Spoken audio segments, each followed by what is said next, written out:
എല്ലാ വിദ്യാർത്ഥികൾക്കും പുതിയവീട്ടിലേക്ക് സ്വാഗതം. കാലിക്കറ്റ് യൂണിവേഴ്സിറ്റി ഡിഗ്രി പ്രവേശനത്തിന്റെ ഭാഗമായുള്ള ഫിഫ്ത്ത് അലോട്ട്മെന്റ് ഇന്ന് വരില്ല. പുതിയ ഡേറ്റ് വന്നിട്ടുണ്ട്. വിശദമായ വാർത്തയിലേക്ക് തന്നെ പോകാം. ആദ്യമായി ഡിജിറ്റൽ കാണുന്ന വിദ്യാർത്ഥിന്റെ ഒരു ദൃശ്യം അടിക്കേണ്ട മറക്കണ്ട. സബ്സ്ക്രൈബ് ചെയ്ത് കൂടെ പറയാൻ പ്രത്യേകം ശ്രദ്ധിക്കാം. സബ്സ്ക്രൈബ് ചെയ്യുമ്പോൾ നോട്ടിഫിക്കേഷൻ ബെല്ലൈക്കൺ ഓപ്ഷൻ എനേബിൾ ചെയ്യുക. ചില വീഡിയോസ് നിങ്ങൾക്ക് ഉപകാരപ്രദമാകുന്ന ദൃശ്യം ലൈക്കും കൂടി ചെയ്തോ നിങ്ങളുടെ സുഹൃത്തുക്കളിലേക്ക് ഷെയർ ചെയ്ത് കൊടുക്കാനും കൂടി പ്രത്യേകം ശ്രദ്ധിക്കുക. അതുകൊണ്ട് നമ്മുടെ ചാനൽ വാട്സ്ആപ്പ് ചാനൽ ജോയിൻ ചെയ്യാൻ ആഗ്രഹിക്കുന്നവർ വാട്സ്ആപ്പ് ചാനലിലൂടെ ജോയിൻ ചെയ്യുക. അപ്പോൾ നമുക്ക് നേരെ വളരെ പ്രധാനമറിയുന്ന വാർത്ത എടുക്കാം. കാലിക്കറ്റ് യൂണിവേഴ്സിറ്റി ഡിഗ്രി അഡ്മിഷന്റെ ഭാഗമായിട്ടുള്ള ഫിഫ്ത്ത് അലോട്ട്മെന്റ് ഇന്ന് വരില്ല. അഡ്മിഷൻ ഷെഡ്യൂൾ പ്രകാരം ജൂലൈ 31 തീയതി ഇന്ന് 5 മണിയോടെയായിരുന്നു പബ്ലിഷ് ചെയ്യേണ്ടിയിരുന്നത്. എന്നാൽ അത് പബ്ലിഷ് ചെയ്യില്ല. കാരണം എന്ന് പറയുന്നത് ഫോർത്ത് അലോട്ട്മെന്റ്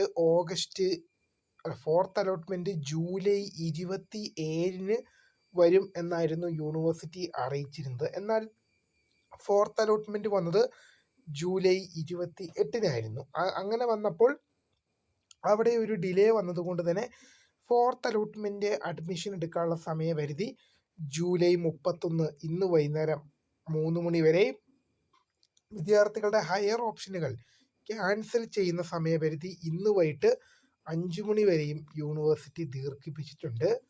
അതുകൊണ്ട് തന്നെ അഡ്മിഷൻ എടുക്കാനുള്ള സമയപരിധിയും ഇന്ന് 3 മണി വരെയും ഹയർ ഓപ്ഷൻ ക്യാൻസൽ ചെയ്യാനുള്ള സമയപരിധി ഇന്ന് 5 മണി വരെയും ദീർഘിപ്പിച്ചതിനാൽ എന്തായാലും വിദ്യാർത്ഥികളുടെ ഫിഫ്ത്ത് അലോട്ട്മെന്റ് ഇന്ന് വരില്ല എന്നുള്ളത് യൂണിവേഴ്സിറ്റി വ്യക്തമാക്കിയാണ്. എന്തായാലും അടുത്ത ദിവസങ്ങളിലായിട്ടായിരിക്കും. പുതിയ ഡേറ്റ് യൂണിവേഴ്സിറ്റിയുടെ ഭാഗത്ത് ഉണ്ടായിട്ടില്ല.